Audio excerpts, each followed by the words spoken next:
좋아요와 구독하기는 사랑입니다. 안녕하세요, 부동산입니다. 주말에 제가 좀 어디 갔다 오느라 어제는 영상을 못 남겼고요. 오늘 영상을 남깁니다.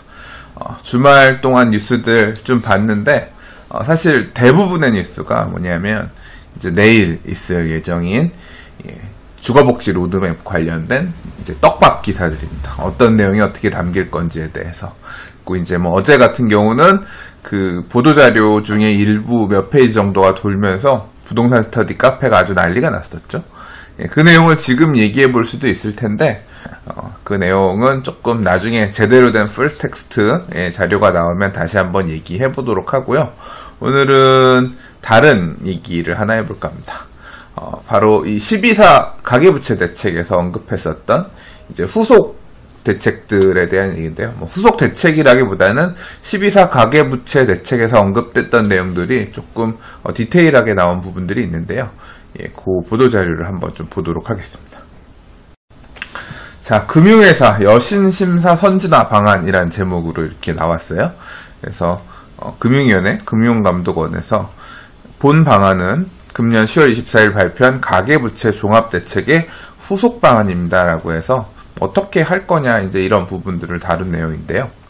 자, 목차입니다. 그래서 추진 배경, 왜 가계부채 대책이 나왔으며 이제 그런 얘기들, 그리고 이제 이 금융회사 여신심사 선진화 방안에 대해서 구체적으로 내용이 어떻게 되느냐. 이제 앞서 12사 가계부채 대책에서 얘기했었던 신DTI 도입, 그다음 DSR 도입, 그다음 사업자 대출 건드리겠다는 것들을 이제 부분 이렇게 정리해 놨고요. 그래서 뭐 앞으로 어떻게 추진할 거냐 이 부분에 대해서 얘기를 해놨는데, 전체적으로 우리가 투자자 입장에서 또는 대출을 받아서 사용하는 사용자 입장에서 이거를 꼼꼼하게 다 볼 필요는 개인적으로는 없다고 생각합니다. 어차피 우리가 대출을 직접 파는 사람이 아니라 이 내용은 또는 이제 어떤 규정 관련해서는 은행에서 하는 거고, 우리는 이제 은행에 이 은행 저 은행 물어보고 나한테 가장 맞는 부분을 찾아서 하면 되는 거니까 그냥 큰 뼈대 중에서 봐야 될 부분 정도만 이번 영상에서는 보고 넘어가도록 하겠습니다. 자, 금융회사 여신심사 선진화 방안이라 그래서 방향을 3개를 잡았는데, 그러니까 금융감독원, 금융위원회에서 이런 식으로 은행들을 관리하겠다, 금융기관들을 관리하겠다라는 거죠. 그래서 차주를 어떻게, 차주라고 하는 건 돈 빌리는 사람이죠. 돈 빌리는 사람이 진짜 상환할 수 있는지를 능력을 보겠다.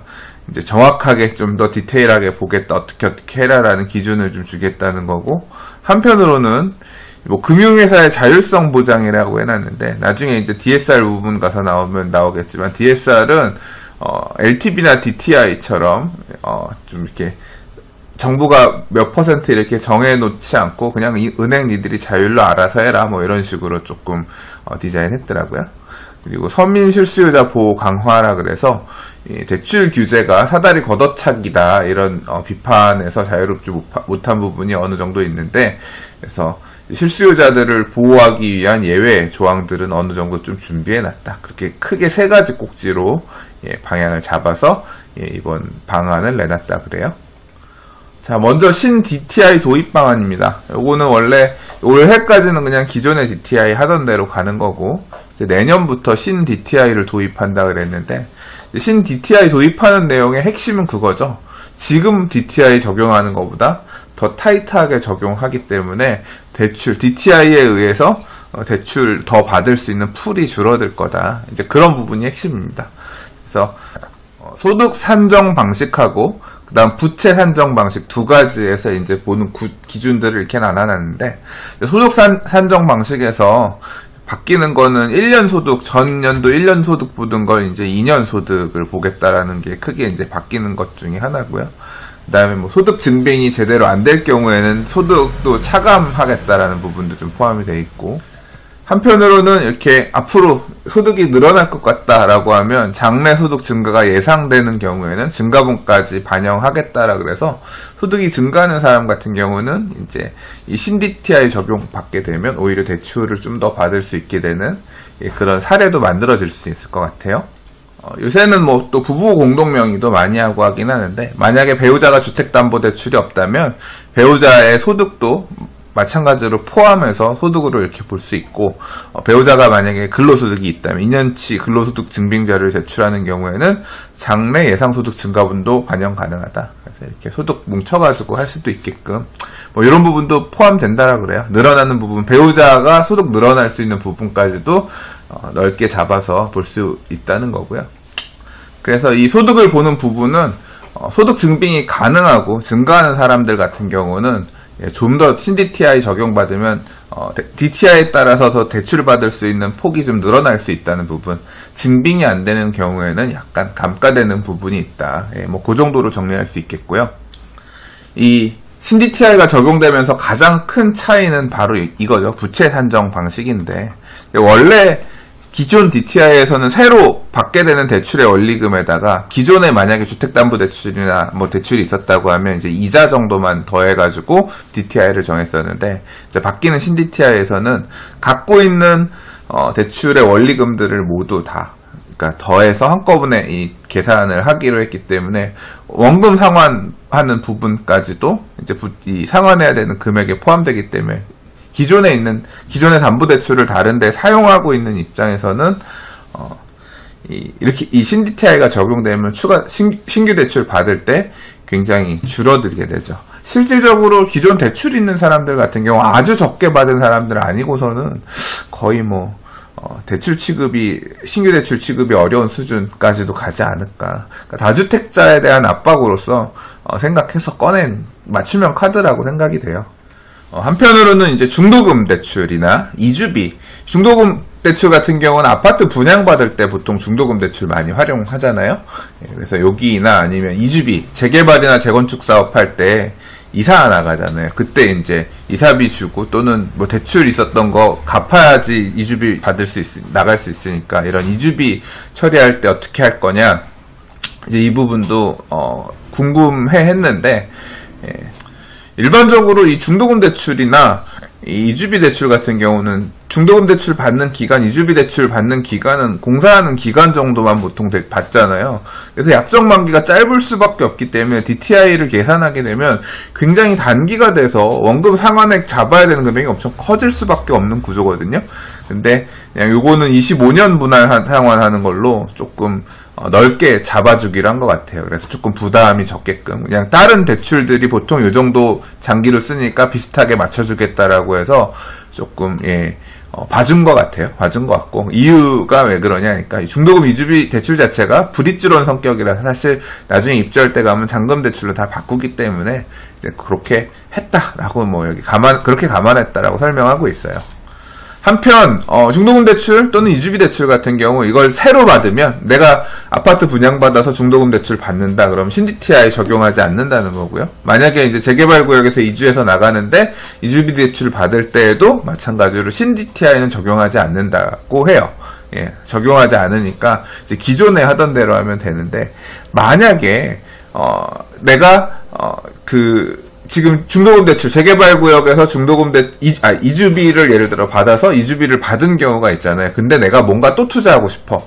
그래서 내가 새로 집을 사잖아요. 근데 그것도 새로 사는 집에 대출을 받아야겠다라고 하면 그때는 이제 신DTI를 적용하겠다는 거예요.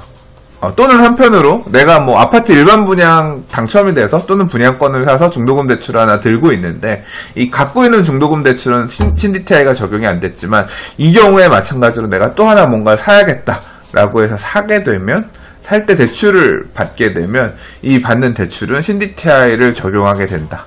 그럼 아까 뭐였어요? 신DTI라고 하는 게 이 부채를 볼 때 지금 기존에 있던 원리금 상환 금액, 그러니까 기존에 있던 대출에 대한 원리금 상환 금액, 새로 받으려고 하는 원리금 상환 금액 다 더해서 이 DTI를 계산하는 기준이라 그랬잖아요. 그러니까 상환해야 되는 금액이 커질 수밖에 없으니까 받을 수 있는 대출 규모는 줄어들겠죠. 결국 의도하는 바는 새로 집을 살 때 그 대출을 끌었을 때 대출 금액을 축소시키겠다. 신DTI가 유도하는 부분은 다주택, 추가적으로 집 사는 것에 대해서 대출을 효과적으로 줄이게끔 하는 게 많이 고려됐다라고 이렇게 보여집니다. 그리고 이제 재개발 사업이 됐든 또는 이제 일반 분양 아파트가 됐든 이제 중도금 대출 또는 이주비 대출이 끝나고 나면 입주할 때 이제 다 갚아야 되잖아요. 이제 그 시점이 되면 잔금 대출로 전환하게 되는데, 그때는 이제 잔금 대출이라고 하는 건 결국 이제 건물 실체가 있는 상태에서 건물에 대해서 이제 그 담보 대출로 전환을 하게 되기 때문에, 그래서 이제 이때는 똑같이 일반 대출이랑 똑같이 이렇게 취급하겠다, 이렇게 설명하고 있습니다. 지난번에 이 12사 가계부채 대책 관련해서 읽을 때도 얘기했던 부분인데, DTI라고 하는 게 결국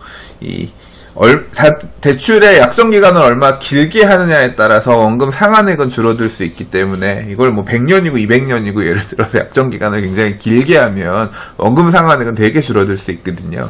그러니까 애초에 신DTI를 적용하겠다라고 하는 게 다주택자들에게 대출을 많이 못하게끔 하기 위해서 이제 도입하는 거기 때문에, 여기 보시면 그 내용, 그 당시에 읽었던 내용에서도 포함된 건데, 다주택자의 두 번째 신규 주택담보대출부터는 만기를 제한하여 15년으로 DTI를 산정하겠다. 30년 DTI를 실제로는 30년 분할 상환하게끔 이렇게 두 번째 담보대출을 쓴다고 하더라도, 뭐 그걸로 나눠서 이자 원리금 상환하는 거는 은행 니들 사정이고, DTI 계산할 때는 30년을 정했다 하더라도 15년만, 그래서 15년만 약정한 걸로 원금 상환한 부분을 따져서 대출을 줄여라, 뭐 이런 식으로 설명하고 있어서요.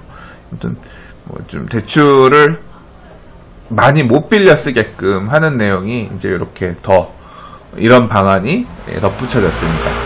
그리고 신DTI 적용되는 부분에 있어서 서민 또는 실수요자 보호 방안이라는 게 이제 조금 추가가 됐는데, 이게 뭐냐면 만 40세 미만 무주택 근로자, 청년층이라 그래요. 또는 뭐 신혼부부, 혼인기간 5년 이내, 뭐 이런 데 같은 경우는 조금 뭐 장래소득 약간 좀 느슨하게 받을 수 있는 부분을 추가한 것 같아요. 그래서 일반 대출 신청자보다 증액 한도를 뭐 좀 상향 조절해서 DTI를 좀 더 늘려줄 수 있는 방안을 뭐 반영하겠다, 이렇게 얘기했는데 구체적인 내용은 잘 모르겠어요.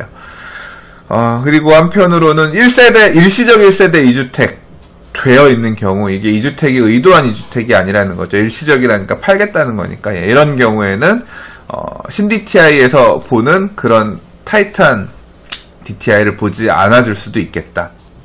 한편 이런 내용도 있습니다. 그러니까 이 개정 규정 시행이니까 아마 내년 1월 1일이겠죠. 이전에 입주자 모집 공고가 된 사업장 같은 경우는 입주할 때 중도금 대출을 받았다가 입주할 때 잔금 대출 전환되는 경우에 신DTI 적용 배제한다 그래서 올 연말까지 분양하는 현장들 정도까지는 입주자 모집 공고 기준이니까 잔금 대출 전환할 때 신DTI 적용이 안 될 수 있을 것 같고요.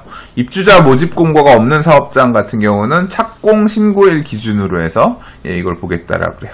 입주자 모집 공고가 없는 사업장이 뭐가 있을까요? 이게 그냥 전체 조합원 분양하는 아파트들 뭐 이런 거 기준이겠죠? 만약에 맞다고 하면. 아무튼 이렇게 신DTI 적용 배제되는 데도 있고요. 중도금 대출이 아니라 잔금 대출 전환할 때 얘기예요. 그리고 이런 경우 있죠. 대출이 그 만기 연장해야 되는 경우, 대출 만기가 돌아와서 새로 대출이 생겨야 되는데 금액이 증액되거나 아니면 뭐 은행을 바꾸거나 해서 이 신규 대출 취급 이렇게 되는 그런 게 아니라고 하면, 그냥 만기 연장 되는 경우에는 신DTI 적용하지 않고 그냥 기존에 있던 DTI 비율을 그대로 인정해서 연장할 수 있게끔 이렇게 해준다 그래요. 은행 쪽 약간 금융회사 다니는 분들이랑 얘기를 조금 해봤더니 사실은 신규 대출이 엄청나게 축소됐다고 하더라고요. 이 파리 부동산 대책 나오고 나서부터 기존의 연장권 정도들만 지금 처리하면서 되고 있는데, 그래서 새로 더 영업을 해서 뭔가 수익이 더 나올 수 있는 이런 걸 만들기보다는 있는 거 수성화는 유지하는 그런 형태로 지금 하고 있다고 하더라고요. 그래서 일단 연장권 같은 경우는 그냥 계속 그대로 갈 수 있게끔 이렇게 해준 것 같아요. 요번 이 여신심사 선진화 방안에서도 DTI 관련해서 만기 연장되는 경우에는 기존 DTI 비율과 동일하게 인정해주겠다라는 부분이 마찬가지로 명시가 되어 있습니다. 그리고 이 DSR 도입 방안인데요. 총체적 상환 능력 심사제. 국민은행 같은 경우는 이미 자체적으로 도입해서 시행하고 있다고 하죠. 이 DSR도 결국은 그래서 이게 DSR이 뭐 엄청나게 무서운 게 온다라고 해서 처음 얘기 나올 때는 굉장히 자극적인 제목의 기사들도 있고 그랬던 것 같은데, 결국 뭐 DSR이든 DTI든 신DTI든 그 퍼센트를 얼마나 봐줄 거냐가 문제지, 이런 규제를 하는 게 문제는 아니잖아요. 뭐 퍼센트만 느슨해지면 사실 대출을 받을 수 있는 금액은 늘어나는 거니까 그렇긴 한데, 요거는 지금 당장 도입은 안 하고 또 강제하지도 않고, 보면 내년, 그러니까 2018년 하반기 정도부터 도입을 할 건데, 이 내용의 핵심은 그거예요. 뭐 부채 산정 방식은 어떻게 될 거고, 뭐 볼 거다, 뭐 신용대출이랑 마이너스 통장은 뭐 몇 년으로 하는 것으로 볼 거다, 이런 기준 자체는 사실 우리가 알기에는, 일반 돈 빌리는 저희가 알기에는 조금 되게 어렵고, 이거는 뭐 은행들이 알아서 계산해서 고객님 얼마까지 되세요, 뭐 자체적으로 정할 부분이니까 이제 그런 거고, 실제로 DSR 같은 경우 활용 방안에 보면 그래요. 획일적 규제 비율을 제시하지 않고 금융이사가 여신심사 전 과정에 DSR을 자율적으로 활용할 수 있도록 유도하겠다라고 해서, DSR 퍼센트는 은행들 니들이 알아서 결정해라 이런 거니까 은행마다 조금 상담해보면 다를 수 있을 것 같아요. 그래서 이 내용은 그냥 내년 하반기부터는 은행들이 DSR을 이렇게 볼 건데, 은행마다 이렇게 다 DSR 퍼센트가 다르니까 여러 은행들의 얘기를 물어보고서 결정해야겠다. 그 정도만 알고 넘어가면 될 것 같습니다. 자, 그 다음에 이제 사업자 대출, 개인 사업자 대출 여신심사 가이드라인 도입인데, 뭐 이거는 우리가 별로 알만한 부분은 아니라서 뒤에 이제 관심 있는 부분을 좀 보면, 우리가 10월 24일 가계부채 대책 나왔을 때 네오비 대출센터장님이랑 저희가 그 별별 수다 얘기할 때 이제 들었던 얘기가 있어요. 그 당시에 이제 파리 부동산 대책 나오고 나서 이 대출을 좀 받기 위해서 선수들이 이 임대사업자를 내고 사업자 대출로 이렇게 전환한 사례들이 많이 있었다 그래요. 왜냐하면 이제 이 사업자 대출이기 때문에 개인 가계 대출이 아닌 형태로 가서 대출 한도라든가 이렇게 뽑을 수 있는 금액이 더 나아지면서 이쪽으로 조금 이제 그 당시에 많이 움직인 분들이 있었다고 하는데, 이제 그 부분에 대해서도 이제 좀 손을 보기 시작한 거, 대출을 좀 제한하기 위한 부분들이 좀 포함이 된 것 같아요. 그래서 부동산 임대업 여신심사 강화라는 게 이 부분인 것 같습니다. 임대업의 이자 상환 비율이란 걸 도입해서, 그러니까 결국 이 RTI 렌트 투 인터레스트라고 나오는데, 임대 소득 나와가지고 그걸로 이 건물에 있는 대출을 다 상환할 수 있느냐, 이 임대 소득 가지고 대출 상환할 수 있느냐의 능력을 이제 보는 부분이 포함됐다 그래요. 자, 임대소득은 얼마나 세받고 있는지 계약서를 보거나 아니면 주변 시세나 뭐 감정평가서 기준으로 해서 이제 임대소득을 정하고요. 그 다음에 이제 이자 비용 같은 경우는 만약에, 그러니까 대출, 앞으로 더 받을 대출이 있다고, 만약에 기존에 대출이 있다고 하면 이 대출에 대한 이자들을 다 더하는데, 이게 보면 금리 상승에 대비한 스트레스 금리 최저 1%포인트를 가산한다 그래서, 그러니까 실제 내는 대출보다 약간 더 이자가 늘어날 수 있는 부분까지 고려해서 이자 비용을 계산한다 그래요. 근데 이제 3년 이상의 고정금리 대출은 요 1%포인트 더하는 걸 안 하고, 변동금리라고 하면 금리가 올라갈 수 있는 걸 고려를 해서 이자 내는 금액을 정한다는 거죠. 그래서 이 RTI를 보면 결국 이자분의 소득이거든요. 그러니까 소득 받아가지고 이자를 다 갚을 수 있느냐인데, 그 비율이 주택 같은 경우는 1.25배, 그리고 이제 비주택 같은 경우는 1.5배라는 거예요. 자, 이 RTI가 주택 1.25배, 비주택이면 1.5배 이상인 건에 대출 취급 시 활용한다 그랬는데, 사실 저 이 부분은 약간 이해가 안 가요. 예, 이해가 안 가는데 죄송해요. 이게 예, 1.25배라는 얘기는 이 임대료가 125만 원인데 이자 등 지금 이렇게 계산된 이자가 100만 원이면 1.25배잖아요. 그리고 비주택, 만약에 상가 대출인데 임대료가 150만 원인데 이자가 100만 원 나간다. 그럼 1.5배인 거잖아요. 그러면 이게 이상이라는 표현이, 이게 사실 대출 금액이 이게 이상이라면 월세가 더 나온다, 소득이 더 많다는 얘기니까 문제가 없는 건데, 이게 이상이야 표현이 제가 살짝 좀 이해가 안 가서, 아무튼 그 내용을 소득하고 그 다음에 이제 이자 부분을 계산을 해서 이 내용 포함해서 대출 취급 시 활용하겠다. 그러니까 제한을 하겠다는 얘기겠죠. 근데 보면 뭐 일단 이 RTI 기준이 미달된다고 하더라도 심사위원을 별도로 기재하고 금융회사가 사전에 설정한 한도 내에서 취급 가능하다 그래서 뭔가 좀 보완할 수 있게끔 해준 것 같긴 한데 아무튼 그렇습니다. 이 RTI라는 게 임대업에서도 이제 임대업에서도 도입해서 어떤 하나의 대출해주는 기준으로 삼겠다는 얘기인 거고요. 자, 그리고 일부 분할 상환제도 의무화라는 게 있는데 사실 뭔지 잘 모르겠어요. 이게 제 상식으로는 제가 이런 임대업해서 대출을 지금 받고 하는 부분이 없어서 와닿지 않아서 그런지 모르겠어요. 내용은 그렇습니다.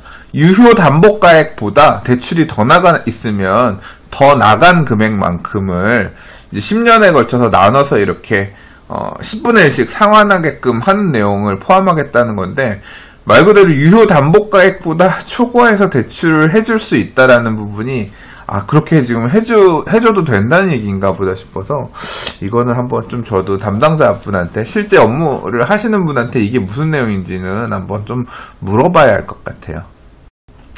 그래서 뭐 임대업 관련해서 부동산 임대업 관련해서 시설자금 신규 대출할 경우에는 이렇게 초과로 그 유효 담보가액 초과해서 대출을 받으면서 이렇게 상환하는 옵션을 걸 수도 있는 상황인가 싶고 이 내용을 보니까 한편으로는 뭐 기존에 이제 대출 취급했는데 이후에 은행 기준이 바뀌어가지고 유효 담보 기준이 변경된 경우, 이 경우는 좀 타이트해진 경우겠죠. 이 경우에는 별도로 이렇게 더 상환하게끔 안 하고 그냥 기존 분할 상환대로 유지할 수 있게끔 한다. 이렇게 얘기는 하고 있네요. 자, 이렇게 가계부채 대책에 따른 후속 방안을 만들면서 유도하고자 하는 방향은 뭐냐.